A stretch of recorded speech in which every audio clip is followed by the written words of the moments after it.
प्यारे देशवासियों, जय भीम, जय भारत, नमो बुद्धा। हम सभी जो सचेत लोग हैं इस देश के, या तो जिनको देश डूब रहा है उसकी चिंता है, जहाँ वो लोग जिनको ये चिंता है कि देश का संविधान, देश का लोकतंत्र, देश की लोकतांत्रिक व्यवस्था और यहाँ तक कि न्यायपालिका, ये सारी संस्थाएं उखाड़ी जा रही हैं और इनको अपनी मर्जी का संद बनाया जा रहा है।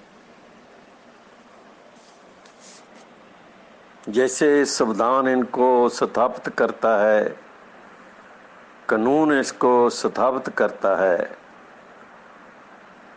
जैसे इन संस्थाओं ने अपनी जड़ें बनाई और उस बनाने के पीछे भारत के लाखों लोगों का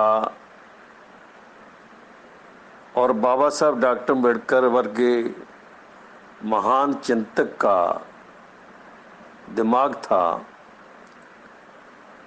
उस सब को उखाड़ कर फेंका जा रहा है। जो लोग इसकी चिंता करते हैं वो सचेत लोग, या फिर ऐसे लोग जो इस धंधे में लगे हुए हैं, जो व्यवस्था को उखाड़ने में लगे हैं, कानून की व्यवस्था, न्यायिक व्यवस्था, आर्थिक व्यवस्था, विद्युत व्यवस्था, रक्षण व्यवस्था, राजनीतिक व्यवस्था, यानी हर चीज को उखाड़ने में जिन लोगों का रात दिन लगा हुआ है,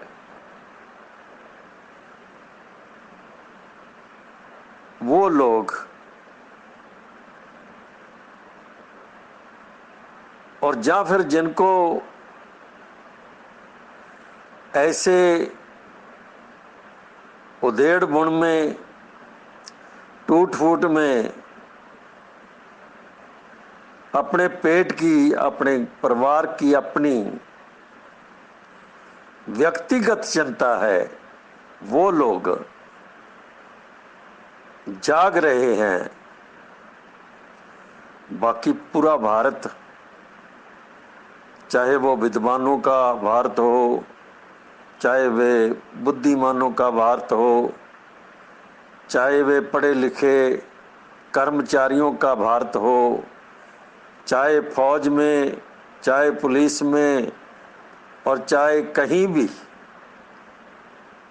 इस देश को चलाने वाली व्यवस्था का कोई अंग हो, वे सभी लोग भगवान भरोसे हैं। जो होगा देखी जाएगी। अब मुझे 20 करोड़ मुसलमानों का वो करोड़ों बार दोहराया एक वाक्य याद रहता आता है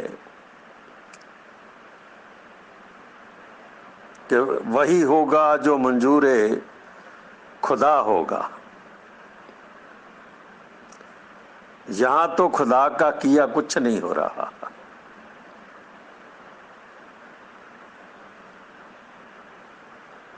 मैंने जिंदगी में कभी किसी मुसलमान को घृणा नहीं की। मैंने कभी नहीं सोचा कि ये मेरे देश का आदमी नहीं है। मैंने ये भी कभी नहीं सोचा कि वो आदमी ही नहीं है। वे कोई अलग संसार का आदमी है, ऐसा मेरे दिमाग में बचपन से कभी नहीं आया। यहां तक कि बाकी भारत के लोग, चाहे वो किसी धर्म के हों, जाति के हों,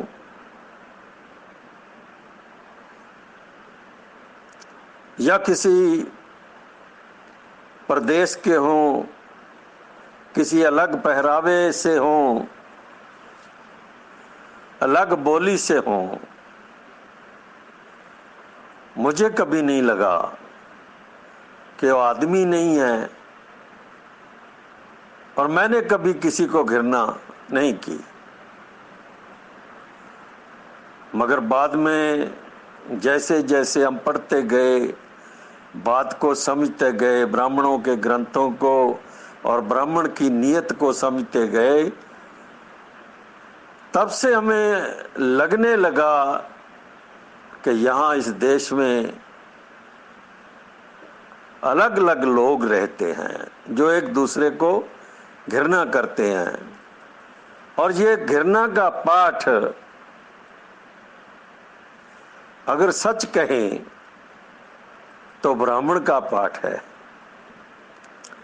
उसने वर्ण बनाया, लोगों को तोड़ा। उसने जातियां बनाई, लोगों को तोड़ा, और ऊंच नीच बनाई, लोगों को घृणा करना सिखाया। और इतनी घृणा कि उसके मुकाबले में प्यार मोहब्बत की बात तो इस देश में कहीं नजर नहीं आती। वो कितना भी बड़ा धार्मिक आदमी हो, कितना भी बड़ा नेता हो, किसी भी समाज का नेता हो, किसी धर्म का नेता हो, कितना भी बड़ा विद्वान हो, किसी भी यूनिवर्सिटी का आदमी हो, एक आध को छोड़कर बाकी सभी के दिमागों में मनुष्य के खिलाफ एक घृणा का पूरा पसारा है। और इस पसारे के पीछे जिसका दिमाग काम करता है वो वैदिक ब्राह्मण आर्य है। ये जवानी कलामी बात नहीं है, जो उसके ग्रंथों में लिखा हुआ सारा कुछ। जिसने ग्रंथ लिखे नहीं, पढ़े नहीं और किसी से सुने नहीं, वो आदमी उसको नहीं समझ सकता। मगर जिसने उसको पढ़ा है, उसके ग्रंथों को पढ़ा है, उसकी महाभारत, उसकी रामायण, तुलसीदास, उसका गरुड़ पुराण, उसका विष्णु पुराण, शिव पुराण, दुर्गा पुराण, राम कहानी, कृष्ण कहानी, गीता, मद भागवत गीता, मद भागवत पुराण, जिसने भी पढ़े, यहां तक के वेद जिसने पढ़े हैं, खास करके ऋग्वेद, वो आदमी आसानी से समझ सकता है कि इसको लिखने वाले या लिखवाने वाले का दिमाग कितनी जहर से भरा हुआ है। हम कहें ना कहें, मगर जो लिखा हुआ है वो ज़बानी नहीं होता। जो ज़बानी होता है वो तो हवा में मिल जाता है, घुल मिल जाता है। मगर जो लिखा होता है वो किसी किले की तरह, अडग गुर्ज की तरह है। वो खड़ा रहता, सदियों तक, हजारों वर्षों तक खड़ा रहता है। ख्याल कभी नहीं मरता, मगर जो ख्याल लिख दिया गया वो तो किले की तरह है, अढाए किले की तरह है, खड़ा रहता है। हाँ, ये सच है कि इस घृणा ने इस देश के बहुजन लोगों का, मूलवासी लोगों का खाना पीना, जीना मरना सब कुछ हराम कर दिया है। हजारों वर्ष से ये सिलसिला शुरू हुआ, हजारों वर्ष तक चला, और आज 2020 में ये बराबर चल रहा है। तो मैं जो बात कहना चाहता हूं वो ये है कि जो लोग अभी भी सोचते हैं कि प्रधानमंत्री देश के लिए कोई भली बात सोचेगा, भली बात करेगा, लोगों के दुख दर्दों को मल्लम लगाएगा, तो मुझे लगता है प्रधानमंत्री ना तो झूठा है, ना प्रधानमंत्री कोई मूर्ख आदमी है। असल में हम सभी लोग बहुगिनती में लोग हैं, जो कितनी भी डिग्रियां हमारे पास हैं, हम कहीं ज्यादा मूर्ख लोग हैं। जब से ये राज शुरू हुआ 6 वर्ष से, तो आज तक देश की एक भी घटना नहीं है जिसको हम सीने पे लगा ले। हम जानते हैं कि प्राइम मिनिस्टर, प्रधानमंत्री जो इस देश का है, वो अकेला काम नहीं करता। सूत्रधार कोई और है, वो आरएसएस का मुखी इसका सूत्रधार है, और इन दोनों के विचकार की कड़ी जो है वो तीसरा आदमी है जिनको पूरे भारत के लोग जानते हैं। और एक चौथा महाशय, वो जोगी, जो 4 आदमी इस देश को चला रहे हैं, और चारों की एक ही नीति है और एक ही नियत है। और नीति ब्राह्मण के ग्रंथों से आती है, नियत भी, जो नियत है वो भी वहां से ही पैदा होती है। जैसी नीति निकलती है, जैसी नियत निकलती है, वैसा इस देश में हो रहा है। और 6 वर्ष से इतनी ताकत से हो रहा है कि हम तो एक समस्या के बाहर आते हैं मारपीट खाकर, तो बाहर आते ही दूसरी समस्या हमारा स्वागत कर रही होती है। अभी मैं बहुत पिछले कई वर्षों से, खास करके जब 4 जजों ने पब्लिक में आकर कहा कि लोकतंत्र खतरे में है, तो पूरे देश को लगा कि कोई बड़ी बात होने वाली है। मगर मुझे तब भी ऐसा लगा था कि कोई बड़ी मुसीबत आने वाली है। जैसे तुम देखोगे कि मीडिया पर पिछले 30 वर्षों से कुछ ऐसे लोग तुम्हें याद होंगे जो वर्षों तक पर्दे में आते रहे। कोई नाच करता रहा, कोई गाने गाता रहा, कोई आदमी करैक्टर बल्ला खेलता रहा, उसका नाम आता रहा। कोई आदमी भाषण देता रहा, लोगों को रास्ते बताता रहा, और कोई आदमी, जैसे आज एक आदमी है जो लगभग 1 साल से वो यहाँ वहाँ पूरे देश में घूम रहा है, और अंत में उसने अपना बयान दे दिया है कि 10 साल तक देश में चुनाव नहीं होने चाहिए। तो ये आरएसएस का आदमी एक वर्ष से पूरे देश के बड़े प्रोग्रामों का श्रृंगार बना हुआ है। तो मेरा आपको ये कहने का मतलब इतना है कि जो आदमी मीडिया पर, ये मीडिया के मंच पर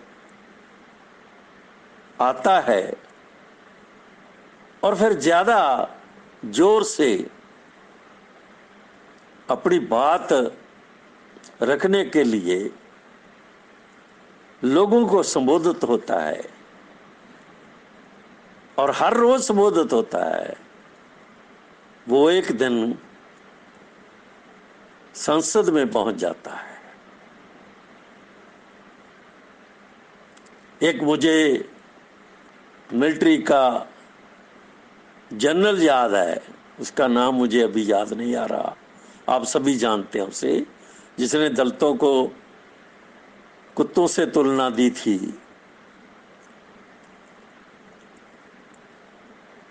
वो आदमी एकदम नहीं आ गया, वो बहुत पहले से लगा हुआ था। वो अदालत में भी गया,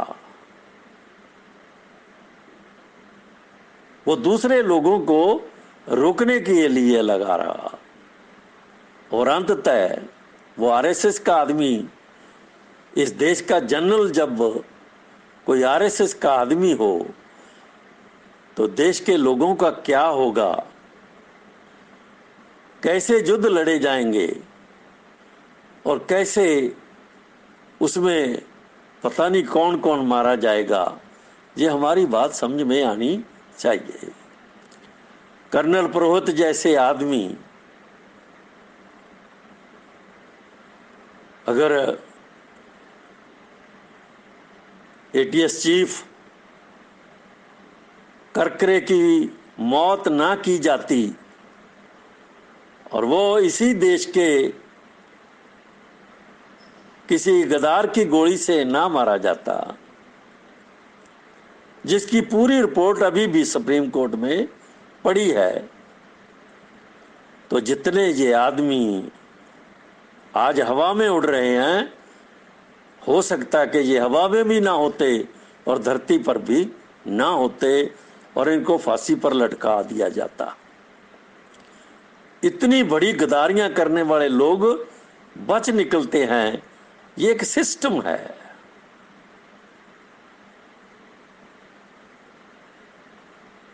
जैसे अभी अभी एक महान विद्वान, दलित विद्वान तिल तुंबड़े,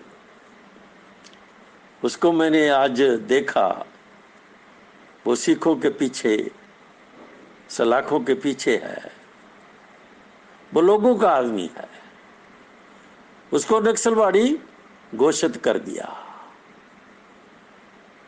मगर वो भिड़े जो आरएसएस का आदमी है, और जिसने 1 जनवरी 1818 को भीमा कोरेगांव में गुंडागर्दी की, लोगों के विस्कार मारपीट करवाई, वो आदमी आराम से घूम रहा है जैसे किसी का जवाई हो। तो ये एक सिस्टम है, ये सिस्टम बनता नहीं, बनाया जाता है। जैसे लोकतंत्र, संविधान की व्यवस्था लोकतंत्रिक जो बनी है, उसको बनाया गया और उसके नए नक्श बाबा साहब डॉक्टर अम्बेडकर ने तैयार किए और उस पर कम से कम 300-400 आदमी बहस करते रहे और फिर जाकर वो 1950 को लागू हुआ। ये व्यवस्था बनाई गई, ऐसे मनु की व्यवस्था है।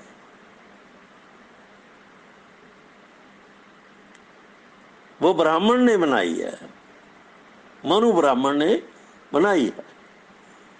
यहां कोई भगवान नहीं है। अगर कोई भगवान है तो पिछले 22 तारीख के बाद वो सारे भगवान, वो अल्लाह, वो वाहिगुरु, वो राम, वो किसी का कृष्ण, शिव जी,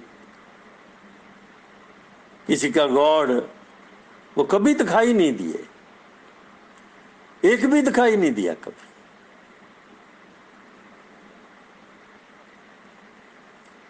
तैतीस करोड़ देवते, उनमें से एक भी धरती पर दिखाई नहीं दिया।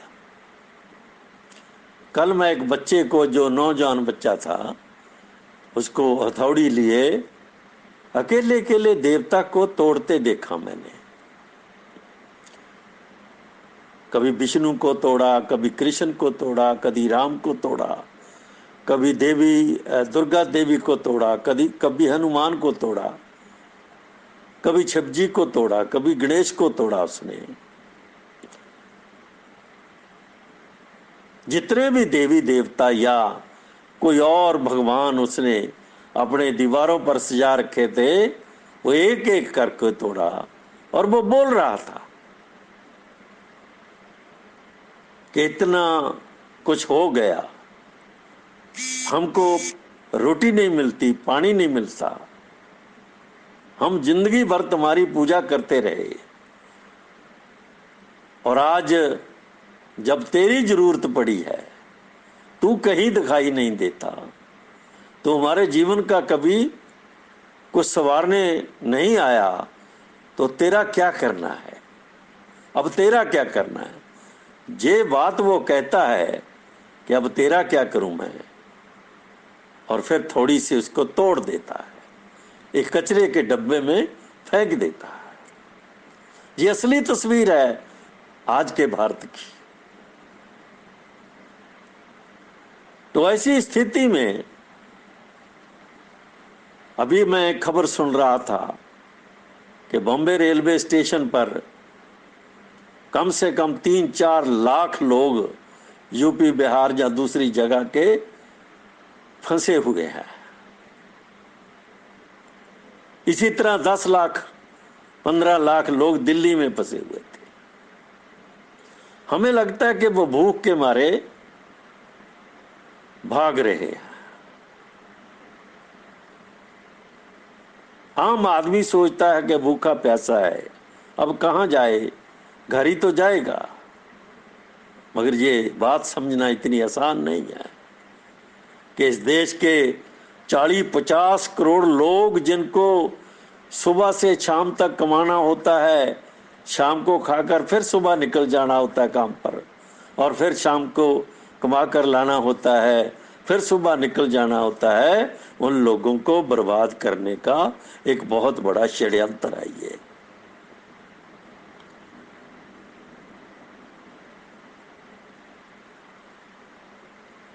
मैं ये नहीं कह रहा कि कोरोना बीमारी नहीं है या कोरोना से कोई खतरा नहीं है या कोरोना को रोकने का कोई ना कोई तो तरीका होता है। पूरी दुनिया ने अलग अलग जगह पर ये व्यवस्थाएं की हैं, ऐसी भारत में भी होनी जरूरी है। मगर वो लोग जो लाख करोड़ रुपया लेकर विदेश भाग गए और वो लोगों का पैसा अगर होता, अगर किसी की नीयत साफ होती, अगर किसी की नीति होती ये, तो एक भी आदमी इस देश का 1 साल तक भूखा ना रहता। वो कहां है गेहूं जो हर साल सड़ता है, गोदामों में पड़ा? वो चावल कहां है जो हर साल सड़ जाता है?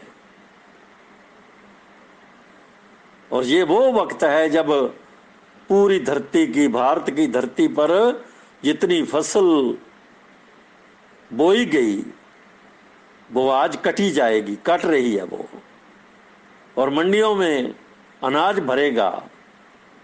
मगर ये लोग 40-50 करोड़ लोग जिनको तर्स पर छोड़ा गया है, मतलब किसी के तर्स पर जीने लायक नहीं रहे, वो लोग घर नहीं जाएंगे, वो मरना चाहेंगे अपने माँ के पास, अपने बाप के पास, अपने भाई के पास, अपनी बहन के पास, अपने बच्चों के पास, अपनी औरत के पास जाकर मरना चाहेंगे। वो कुत्तों बिल्लों की तरह नहीं मरना चाहते। इसीलिए वो 200-400-500 मील 600 मील करके पैदल चले।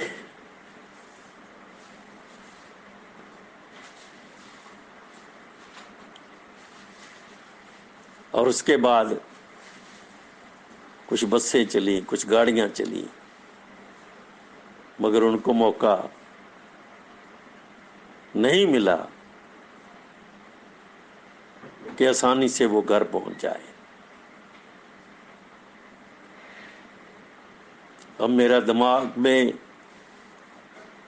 न्यायपालिका की बात आती है, तो जब भी कोई फैसला होना होता है, अगर सच कहूं तो 99% फैसले जो होने होते हैं वो हमारे दिमाग में आ जाते हैं।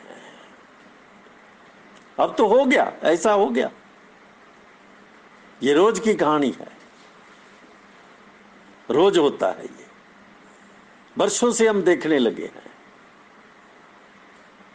कि वहां क्या होगा, कौन कैसा फैसला देगा, और समस्या क्या है, उसका फैसला कैसे होगा, किस तरह का होगा, ये हमारे दिमाग में आने लगी है। अब तो ऐसा लगता है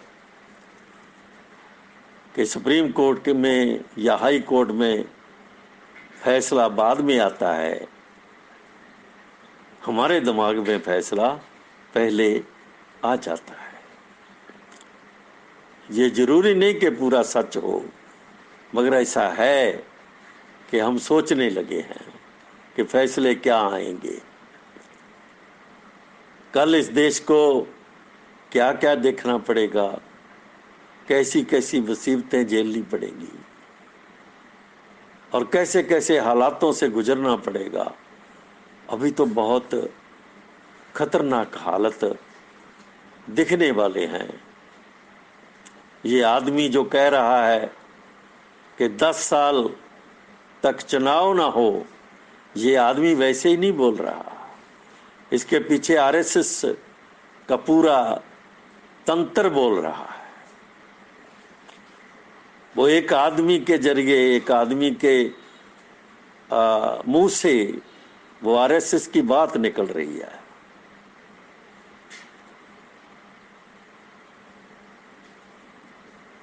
वो धीरे धीरे लोगों में जाएगी ताकि उसका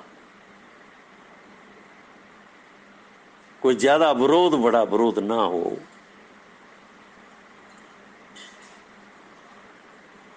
अभी पिछले 1 साल से जैसे भारत के लोगों ने, औरतों ने इस राजनीति का, इस नीयत का विरोध किया, और जैसे पूरे भारत को इन लोगों की पूरी समझ आने लगी तो अचानक ये कोरोना की बीमारी उनके सामने आ गई और वो आगे नहीं बढ़ पाए। ये सब लोगों के खिलाफ जा रहा है, भगवान भी लोगों के खिलाफ, और वही मंदिर, वही गुरुद्वारे, वही चर्च, वही मस्जिद जो कभी लोगों को बैठे बिठाए स्वर्ग में ले जाते थे, भगवान के पास ले जाते थे, अब तो खुद बंद है। वो ईंटों के अलावा वहां कुछ नहीं है।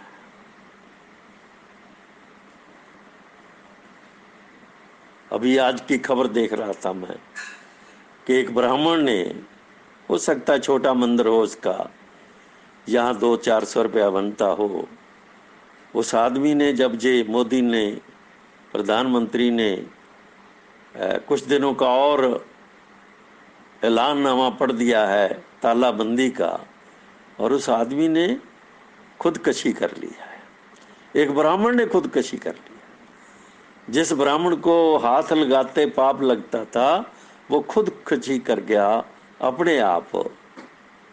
तो ये हालात कैसे रहेंगे, कैसे चलेंगे, क्या क्या होगा, अभी तो देश ने देखना बहुत कुछ है, मगर जो देख रहे हैं उसमें से जो आदमी सही समझ नहीं सकता वो इस देश के आने वाले हालतों को भी नहीं समझ सकता कि जहां प्रधानमंत्री, राष्ट्रपति, गृह मंत्री, न्याय व्यवस्था, पुलिस और फौज एक लाइन में आ जाए तो वहां या तो देश बहुत तरक्की करता है या फिर लोगों के बुरे दिन आ जाते हैं। अब अच्छे दिनों की उम्मीद करने वाले लोग सर पकड़े बैठे होंगे। अब तो उनका सर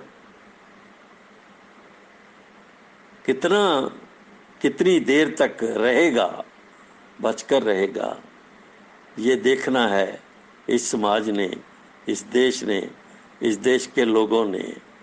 ये भगवान भरोसे चलता रहा है, मगर ये आप किसी भगवान के भरोसे देश शायद ना चले। जय भीम, जय भारत, नमो बुद्धा।